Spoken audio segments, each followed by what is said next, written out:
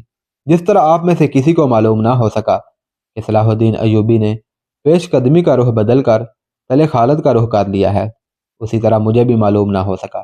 یہ آپ کے نظام جاسوسی کی کوتاہی ہے، یہ آفلو زینان نے کہا۔ ہم بہت دور تھے، دیکھ بھال اور جاسوسی کا انتظام آپ کو کرنا چاہیے تھا، آپ قریب تھے۔ سلطان ایوبی کی فوج آپ کے قریب سے گزر گئی، آپ کو پتہ نہ چل سکا، آپ گھات میں چھپے رہے۔ مجھے معلوم نہیں تھا کہ میرے ساتھ ایک مسلمان جاسوس ہے، بالڈون نے کہا۔ میں اسے بے ضرر آدمی سمجھتا رہا، وہ میرا قیدی تھا، مگر بھاگ گیا اور سلطان ایوبی کو گھات کی خبر دے دی۔ لیکن اب یہ سوچنا ہے کہ ایوبی اور الصالح کا معاہدہ اور اتحاد کس طرح توڑا جائے۔ کیا آپ مسلمانوں کی کمزوریوں کو بھول گئے ہیں یا انہیں نظر انداز کر رہے ہیں؟ ایک اور صلیبی بادشاہ نے کہا، اس وقت الصالح بچہ تھا جب ہم نے اس کے مشیروں، امیروں اور سالاروں کو تحفے تحائف اور عیاشی کا سامان دے کر اپنے ہاتھ میں لے لیا تھا۔ اب وہ جوان ہو گیا ہے، اسے اب ہاتھ میں لینا زیادہ آسان ہے۔ اپنا حربہ استعمال کریں اور محسوس تحفہ اپنے ایلچی کے ہمراہ بھیجیں۔ اگر آپ جنگی قوت سے اسے ساتھ ملانے کی سوچ رہے ہیں تو یہ خیال ذہن سے نکال دیں۔ سلطان ایوبی کی فوج اس علاقے میں موجود ہے، العادل بھی اپنی فوج کے ساتھ یہی ہے۔ الصالح کے پاس اپنی فوج کے علاوہ ہرن اور موصل کی فوج بھی ہے۔ اگر آپ نے حلب پر حملہ کیا تو سلطان ایوبی تمام افواج کی کمان اپنے ہاتھ میں لے لے گا۔ اگر اس نے ہم پر فتح حاصل نہ کی تو یہ نقصان ضرور ہوگا کہ الصالح آپ کے ہاتھ سے ہمیشہ کے لیے نکل جائے گا۔ ہمیں فلسطین کا دفاع کرنا ہے۔ ہم نے اپنی افواج کو مختلف جگہوں پر پھیلا دیا ہے اور دیکھ رہے ہیں کہ صلاح الدین ایوبی کدھر کا رخ کرتا ہے اور اس کے عزائم کیا ہیں۔ ان حالات میں ہم آپ کی مدد نہیں کر سکیں گے۔ آپ اپنے طور پر الصالح کو ہاتھ میں لے لیں۔ 1180 میں والیہ موصل سیف الدین غازی مر گیا، اس کی جگہ عزاء الدین مسعود نے امارت سنبھال لی۔ اسی سال سلطان صلاح الدین ایوبی کا بھائی شمس الدولہ توران شاہ سکندریہ میں فوت ہو گیا۔ سلطان ایوبی مصر چلا گیا، وہاں کے حالات پھر بگڑنے لگے تھے۔ وہ اپنی فوج اپنے بھائی العادل کی زیر کمان پیچھے چھوڑ گیا تھا۔ 1181 عیسوی کا سال آ گیا۔ بالڈون نے اپنی فوج کی کمی پوری کر لی تھی، اسے ٹریننگ بھی دے لی تھی۔ اس نے اپنی فوج کو سلطان ایوبی کی چالوں کے مطابق جنگی مشقیں بھی کرائی تھیں۔ وہ اگلی جنگ کے لیے تیار تھا، لیکن الملک الصالح کو وہ اپنے ہاتھ میں لینا چاہتا تھا۔ الصالح اب بچہ نہیں جوان تھا، سلطنت کے کاروبار کو وہ سمجھنے لگا تھا۔ اس کی کمزوری اس کے مشیر اور سالار تھے، جو تر پردہ صلیبیوں کے حامی تھے۔ جیسا کہ بتایا جا چکا ہے کہ اس نے سلطان ایوبی کے ساتھ صلح کر لی تھی، مگر اس کے دماغ سے ابھی بادشاہی کا خبط نکلا نہیں تھا۔ خود مختار حکمران بننے کے خواب دیکھ رہا تھا۔ ایک روز اسے اطلاع ملی کہ صلیبی بادشاہ بالڈون کا ایلچی آیا ہے۔ اس نے فوراً اسے اندر لانے کی اجازت دے دی۔ یہ ایلچی ذہنی تحریب کاری کا ماہر اور انسانی نفسیات کی کمزوریوں سے واقف تھا۔ اس نے الملک الصالح کو بتایا کہ وہ کچھ تحفے بھی لایا ہے۔ تحفوں میں ایک تو بیش قیمت ہیروں، جواہرات اور سونے کے سکوں کا بکس تھا، 2 تلواریں تھیں، 50 اعلیٰ نسل کے گھوڑے تھے اور ایک لڑکی تھی۔ اصالے نے باہر جا کر گھوڑے دیکھے، ہیرے اور جواہرات دیکھے، لیکن جس تحفے پر اس کی نظریں جم کر رہ گئیں وہ لڑکی تھی۔ وہ بہت دیر لڑکی کو ہی دیکھتا رہا۔ اس کی اٹھتی جوانی کی تمام تر کمزوریاں ایک جادو بن کر اس کی عقل پر غالب آ گئیں۔ ایلچی نے اس کے ہاتھ میں بالڈون کا پیغام دیا جو عربی زبان میں لکھا ہوا تھا۔ اس نے کچھ دیر تو پیغام کی طرف دیکھا ہی نہیں، لڑکی اس کے خوابوں سے زیادہ حسین تھی۔ ایلچی نے پیغام کھول کر اس کے آگے رکھا۔ اس نے پڑھا۔ بالڈون نے لکھا تھا، عزیز الملک الصالح والی حلب، میں ایلچی اور تحفوں کے بجائے اپنی فوج بھیج سکتا تھا، لیکن میں آپ کے خلاف ہتھیار اٹھانے کی ضرورت محسوس نہیں کرتا۔ آپ میرے دوست اور میرے بچے ہیں۔ ہم نے آپ کی مدد اس وقت کی ہے جب آپ بچے تھے، اور صلاح الدین ایوبی آپ کی سلطنت پر قابض ہونے کے لیے آ گیا تھا۔ ہمیں افسوس ہے کہ گمشتگین اور سیف الدین نے آپ کو دوستی کے دھوکے میں رکھا۔ ہم بھی اس دھوکے کو نہ سمجھ سکے۔ اگر آپ اکیلے ہوتے تو آپ کی فوج کبھی شکست نہ کھاتی۔ آپ نے دیکھ لیا ہے کہ گمشتگین کس قدر فریب کار تھا۔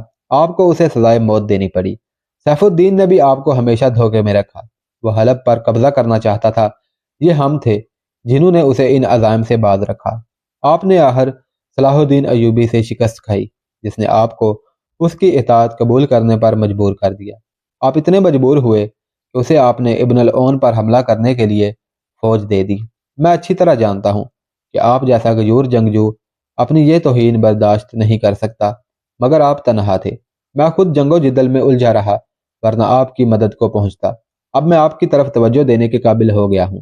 آپ نہ بھولیں کہ صلاح الدین ایوبی نے آپ کو ایسی خود مختاری دی ہے جس کا مطلب غلامی ہے۔ وہ آپ کو آہستہ آہستہ غلام بنا رہا ہے۔ اس نے عزاء الدین کی مدد کے لیے آرمینیوں کو شکست دی اور اسے اپنے احساس کی زنجیروں میں جکڑ لیا ہے۔ تمام چھوٹے چھوٹے عمراء اس کی اطاعت قبول کر چکے ہیں۔ وہ اس کی نظر آپ کے علاوہ موصل اور ہرن پر ہے۔ ذرا غور کریں کہ وہ مصر سے ہمارے خلاف لڑنے کے لیے فوج لایا تھا، لیکن اس نے تلخالت پر جا حملہ کیا اور آپ سے بھی فوج لے لی۔ اب وہ پھر مصر چلا گیا ہے۔ اس کے جانے کا جو مقصد ہے وہ ہمارے جاسوس ہمیں بتا چکے ہیں۔ وہ بے بہا خزانہ لے کر گیا ہے جو وہ قاہرہ میں اپنے خزانے میں رکھ کر واپس آئے گا۔ اس نے آپ کو کیا دیا؟ آپ کی فوج کو اس نے مال غنیمت میں کتنا حصہ دیا ہے؟ اس نے یروشلم کی طرف پیش قدمی کیوں نہیں کی؟ کیا آپ کو کسی نے بتایا ہے کہ آرمینیوں کی کتنی لڑکیاں وہ اپنے ساتھ لے گیا ہے؟ ان سوالوں کو اپنے ذہن میں الٹ پلٹ کریں۔ آپ پر صلاح الدین ایوبی کے کردار اور اس کی نیت کی اصل حقیقت واضح ہو جائے گی۔ آپ کے ساتھ ہماری کوئی دشمنی نہیں۔ ہم اس خطے میں امن و امان قائم کرنے آئے ہیں۔ ہم یہ بھی جانتے ہیں کہ سلطان ایوبی یہاں سے ہمیں بے دخل کر کے یورپ پر حملہ کرنے اور اپنی سلطنت کو وسعت دینے کی سوچ رہا ہے۔ آپ کو اور دوسرے عمراء کو وہ اپنی تھیلی کے سکے سمجھتا ہے۔ اگر آپ نے اپنے دفاع کا انتظام نہ کیا تو آپ کا نام و نشان مٹ جائے گا۔ ہم یہاں یورپ کے دفاع کے لیے لڑ رہے ہیں۔ اگر آپ میری بات سمجھ گئے ہیں تو مجھے جواب دیں۔ میں اپنے مشیر بھیجوں گا جو آپ کی مالی اور جنگی ضرورت کا جائزہ لے کر مجھے بتائیں گے۔ میں نے جو گھوڑے بھیجے ہیں یہ تحفہ ہے۔ میں آپ کی فوج کے لیے ایسے سینکڑوں گھوڑے بھیج سکتا ہوں۔ یورپ سے ہم نے جدید ہتھیار منگوائے ہیں، وہ بھی آپ کو دیے جائیں گے۔ آپ صلاح الدین ایوبی کے ساتھ کیا ہوا معاہدہ نہ توڑیں، در پردہ معاہدہ توڑ دیں اور اپنے دفاع کی تیاری کریں۔ ہم آپ کے ساتھ ہیں۔